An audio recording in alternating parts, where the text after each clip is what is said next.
Hello everyone, astro with M Singh में ma'am Singh आप सभी का बहुत बहुत स्वागत करती हूँ। अपनी सैटर्न ट्रांजिट की सीरीज़ में आज हम बात करेंगे 11वें नंबर की राशि कुंभ राशि के लिए शनि का ये गोचर क्या प्रभाव लेकर आया है। तो इस वीडियो को आपको अपनी राशि और लगन से देखना है। अगर आपकी राशि कुंभ है तो भी आप इस वीडियो को देख सकते हैं, अगर आपका लगन कुंभ है तो भी आप इस वीडियो को देख सकते हैं। तो कुंभ राशि शनि की राशि है, मूल त्रिकोण राशि है और कुंभ राशि में आपके लगन में ही शनिदेव बैठे थे पिछले 2.5 साल से, और अब 29 मार्च 2025 को आपके लगन से निकलकर आपके द्वितीय भाव में ट्रांजिट कर चुके हैं ऑलरेडी। आपके बर्थ चार्ट में शनि आपके 12th हाउस और लगन के स्वामी हैं, और आपके 12th हाउस और लगन के स्वामी इस वक्त ट्रांजिट किए हैं आपके कुटुंब के भाव में, 2nd हाउस में। तो शनि का ये गोचर आपके लिए किस तरीके के प्रभाव लेकर आएगा, पॉजिटिव क्या होगा, नेगेटिव क्या होगा, क्या वार्निंग है, क्या ब्लेसिंग्स है, ये सब हम इस वीडियो में डिस्कस करेंगे। तो शुरू करते हैं। शनिदेव 29 मार्च को मीन राशि में ट्रांजिट किए हैं। अगले 2.5 साल तक ये मीन राशि में ही रहने वाले हैं। मीन राशि में शनि का प्रभाव कैसा रहेगा आपके बर्थ चार्ट पर, ये हम इस वीडियो में देखेंगे। 2nd हाउस आपके घर का है, कुटुंब का है, आपकी सेविंग्स है, आपकी फूड हैबिट्स है, आपकी आंखें हैं, आपकी कम्युनिकेशन है। इन सब क्षेत्रों में आपको इसका प्रभाव दिखेगा। सबसे पहला प्रभाव तो 2nd हाउस में बैठते ही शनिदेव आपको डिसिप्लिन बनाएंगे। किस मामले में? फिजूल खर्ची के मामले में। अगर आप बहुत ज़्यादा फिजूल खर्ची करते हैं, आपको जो सामान पसंद आया आपने उठा लिया, भले उसकी कोई ज़रूरत ना हो, आपके पास पैसे आए नहीं कि आपने खर्च कर दिए, बाद में आपको खुद बुरा लगता है कि यार मेरे तो पूरे पैसे ही खर्च हो जाते हैं, बचते ही नहीं। तो शनिदेव आपको बचत करना बहुत अच्छे से सिखाएंगे। अगर आप शनिदेव को नाराज़ करते हैं अपने लाइफ में कुछ डिसिप्लिन मेंटेन ना करके, तो यहाँ पर शनिदेव का बैड इफ़ेक्ट भी आपको देखने मिलेगा। सबसे पहला बैड इफ़ेक्ट तो आपकी फूड हैबिट बहुत अच्छी होनी चाहिए। अगर आपकी फूड हैबिट अच्छी नहीं है या आप बेफिजूल के खर्च कर रहे हैं, तो सबसे पहला बैड इफ़ेक्ट आपकी इनकम पे पड़ेगा और आपकी हेल्थ पे पड़ेगा। अगर शनि के इस ट्रांजिट के बाद आपकी हेल्थ सडनली ख़राब हो रही है, आपको ऐसा लग रहा है कि कोई ना कोई अंदर ही अंदर बीमारी आपको घेर रही है, या आपको ऐसा लग रहा है कि शायद मुझे डॉक्टर के पास जाना चाहिए, जांच करानी चाहिए, मेरे आँखों में दर्द है, या मेरे पेट में दर्द है, मेरे जोड़ों में दर्द है, तकलीफ़ है, या मैं जो भी बोल रहा हूँ या बोल रही हूँ लोग उसका गलत मतलब निकाल रहे हैं, लोग समझ ही नहीं पा रहे कि मैं बोलना क्या चाह रही हूँ, या सडनली आपको बहुत गुस्सा आ रहा है, आपके घर में कलेश हो रहा है, तो आप समझ लीजिए कि आपका शनि यहाँ पर बैठकर आपको नेगेटिव रिजल्ट्स दे रहा है। अगर शनि यहाँ बैठकर आपको पॉजिटिव रिजल्ट्स देंगे तो सबसे पहले तो ये आपको डिसिप्लिन बनाएंगे। आप अपने बॉडी पर बहुत फोकस्ड होगे, आपकी डाइट सडनली चेंज हो जाएगी। आप अभी तक जो भी डाइट ले रहे थे, आप नोटिस करोगे सडनली आपका मन करेगा नहीं, I have to take some lighter diet. आप अपनी डाइट में एक बहुत पॉजिटिव बदलाव करोगे, रूटीन्स में बदलाव करोगे। हो सकता है आप एक्सरसाइजेस करना शुरू कर दो, कोई जिम ज्वाइन कर लो, या आप बहुत ज़्यादा अगर आप बिज़ी शेड्यूल में रहते थे तो थोड़ा समय निकाल कर आप मेडिटेशन करो, योगा करो। इस तरह की सिचुएशन शनिदेव बनाएंगे। शनिदेव आपको यहाँ पर बैठकर ये भी प्रेरित करेंगे कि आपको कहाँ इन्वेस्ट करना है, कैसे इन्वेस्ट करना है, अपनी सेल्फ वर्थ को कैसे पहचानना है।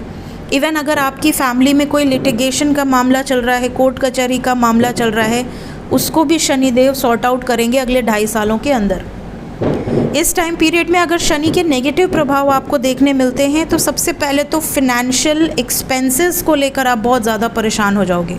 आपको ऐसा लगेगा कि यार पैसे तो आ रहे हैं बट सब के सब खर्च हो जा रहे हैं। ठीक है, तो आपको अपने फिनेंसेस को प्रॉपरली इन्वेस्ट करना है, और फैमिली की टर्म्स एंड कंडीशंस जो भी हैं, फैमिली के जो वैल्यूज़ हैं, फैमिली के जो ट्रेडिशंस हैं, उनको बढ़ाने का काम करना है।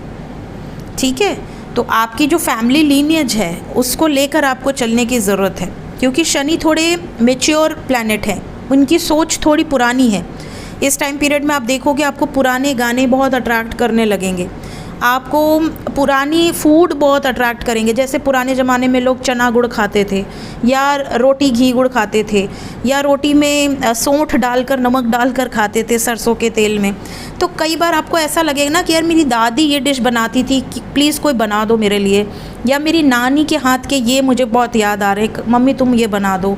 इस तरह की चीज़ें आपको अट्रैक्ट करेंगी। पुराने गाने जैसे गज़ल होते थे एक टाइम पे, पहले के समय में। इवन मेरे फादर पहले जब ऑफिस से आते थे तो वो जैसे ही घर में आते थे, वो कस्टम्स में वर्किंग थे, तो वो जैसे ही घर में आते थे उनको चाहिए था उनका जो एक गोला वाला तावा होता था ना, जो गाना बजाने वाला, वो लगा देते थे गज़ल, और गज़ल सुनते थे। पंकज उधास जी की गज़ल, और भी बहुत सारे लोग थे, मुझे तो अभी ज़्यादा नाम भी नहीं याद है, हाँ जगजीत सिंह, इन लोग की गज़ल, और वो बजती रहती थी। तो ये जो एनर्जी है ना, ये भी आप इस टाइम पे फील करोगे कि आपको कुछ बहुत अच्छी अच्छी शायरी सुनने का मन कर रहा है, गज़ल सुनने का मन कर रहा है, कवि की पोइट्री सुनने का मन कर रहा है ना। ये हल्ला गुल्ला वाले गाने आपको लुभाएंगे नहीं। तो बड़ी सूदिंग सी एनर्जी सेकंड हाउस में सैटर्न आपको देंगे। सेकंड हाउस से इनकी तीसरी दृष्टि आपके चतुर्थ भाव पे जाएगी। फोर्थ हाउस पे जब दृष्टि जाएगी तो यहाँ पर देखिए, अगर आप खुद माँ हैं तो आप बड़ी स्ट्रिक्ट हो जाएंगी। आप अपने बच्चों को लेकर बड़ी स्ट्रिक्ट मॉम बन के दिखेंगी। अगर आप लड़का हैं तो आप अपने बच्चों के प्रति, अपने घर के प्रति एक सख्त रवैया रखेंगे कि हाँ मुझे घर को कंट्रोल करना है, मेरी ही चलेगी, ठीक है। इवन अगर आप खुद बच्चे हैं या आपके ऊपर अथॉरिटी है, माँ बाप हैं आपके, तो आप देखोगे कि आपकी मदर जो हैं वो इस टाइम पीरियड में थोड़ा सा स्ट्रिक्ट बिहेव करेंगी, या आप कह सकते हो बहुत ज़्यादा रूड बिहेव करना, गुस्सा बहुत जल्दी आ जाना, छोटी छोटी बातों पे अग्रेसिव हो जाना। ये भी हो सकता है कि आपका पीस ऑफ माइंड आपके घर में आते ही थोड़ा डिस्टर्ब हो जाए। आप बाहर रहोगे तो बहुत खुश रहोगे, पर जैसे ही घर में घुसोगे आपको ऐसा लगेगा कि कोई बोझ है, ओवरबर्डन्ड है, या फिर इमोशनली आप बहुत ज़्यादा कनेक्ट फील नहीं करोगे। आपको ऐसा लगेगा कि आप घर में हो बट आप अकेले हो, आपको कोई समझ ही नहीं रहा, आप सबके बीच में भी आइसोलेटेड फील करोगे। अगर सैटर्न नेगेटिवली प्लेस्ड होंगे आपके बर्थ चार्ट में तो ये चीज़ आप डेफिनेटली फील करोगे। इसके अलावा अगर पॉजिटिवली प्लेस्ड है तो ये टाइम पीरियड में आप न्यू प्रॉपर्टी बाय कर सकते हो, न्यू व्हीकल बाय कर सकते हो। इस टाइम पीरियड में आप देखोगे कि अगर आपकी मदर की हेल्थ बहुत ज़्यादा प्रॉब्लम कर रही थी, स्पेशली अगर उनको जॉइंट से रिलेटेड कोई पेन्स थे या नर्व से रिलेटेड कोई पेन था, तो सैटर्न के एस्पेक्ट से ये एनर्जीज़ के प्रॉपर इलाज होंगे और उनको रिकवरी में काफ़ी मदद मिलेगी।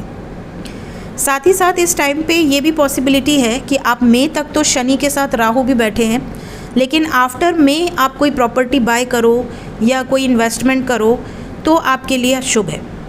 मई तक थोड़ा आपको सोच समझ कर देखना है, बिकॉज शनि राहु का पिशाच योग बना हुआ है आपके सेकंड हाउस में, तो कहीं ना कहीं ये जो एनर्जी है ये मई तक आपको नेगेटिव इफ़ेक्ट्स देगी ही देगी।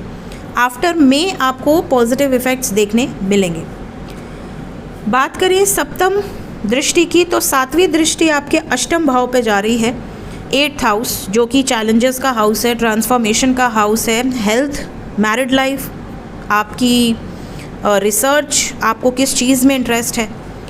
यहाँ पर जब दृष्टि जाएगी तो आपका थोड़ा इंटरेस्ट ऑकल्ट में बढ़ेगा, आपकी रुचि ऑकल्ट में बढ़ेगी। आप सडनली बहुत ज़्यादा स्पिरिचुअलिटी के वीडियोस या ऑकल्ट से related astrology, numerology, vastu, reiki, tarot, इन सब में आपका इंटरेस्ट थोड़ा सा जाएगा। इसके अलावा अगर आपका कोई इनहेरिटेंस प्रॉपर्टी है, शनि का अगर पॉजिटिव इफ़ेक्ट है तो आपको कोई प्रॉपर्टी मिल सकती है अनएक्सपेक्टेडली। साथ ही साथ अगर प्रॉपर्टी का कोई केस चल रहा था वो रिजॉल्व होगा। ये जो पीरियड है इसमें एस्पेक्ट जो शनि का पड़ रहा है ये आपको प्रेरित करेगा कि अपने अंदर झांको, इंट्रोस्पेक्शन के लिए ये सही समय है। आपके अंदर अगर कोई डीप सीटेड फियर है वो रिलीज़ हो जाएंगे। डीप सीटेड फियर का मतलब अगर आप पिछले साल भर से बहुत ज़्यादा किसी मुद्दे को लेकर टेंशन में थे, चाहे वो जॉब से रिलेटेड हो, करियर से रिलेटेड हो, फिज़िकल कोई पेन हो, या आपकी मैरिड लाइफ से रिलेटेड हो, लव लाइफ से रिलेटेड हो, उस फियर को बाहर निकाल कर रिलीज़ कर देगा, ठीक है। उसके बाद 10वीं दृष्टि आपके 11th हाउस पे जाएगी, जो कि आपका लाभ भाव है। यहाँ पर देखिए सबसे पहला इफ़ेक्ट आपको ये देखने मिलेगा कि आपके कोई पुराने मित्र जो एक टाइम पे आपके लिए बहुत इम्पॉर्टेंट थे, कहीं ना कहीं उनसे दूरी बनेगी।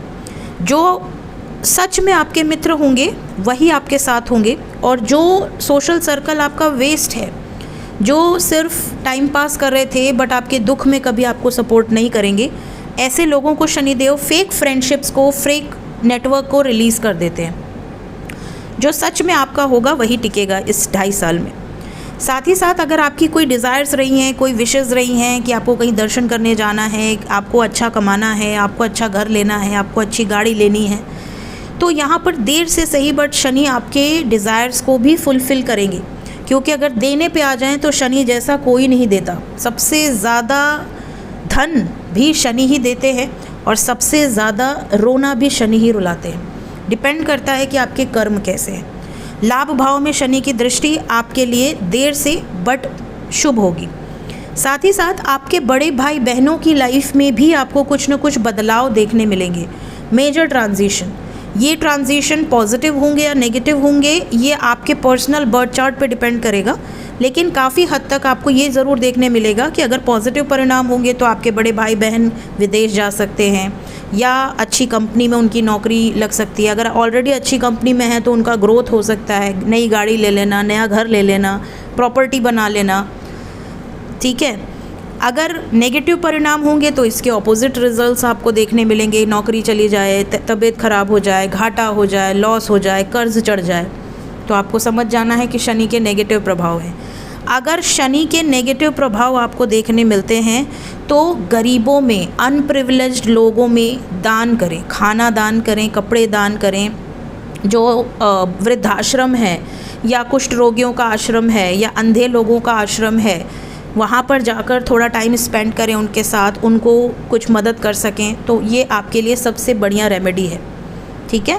बाकी हनुमान चालीसा का पाठ करें। सो ये थी गाइस कुंभ राशि और लगन वालों के लिए शनि का ये गोचर क्या प्रभाव लेकर आएगा। अगर वीडियो आपके लिए हेल्पफुल रही हो तो लाइक ज़रूर कीजिएगा, कमेंट में ज़रूर बताइएगा। Thank you so much, take care.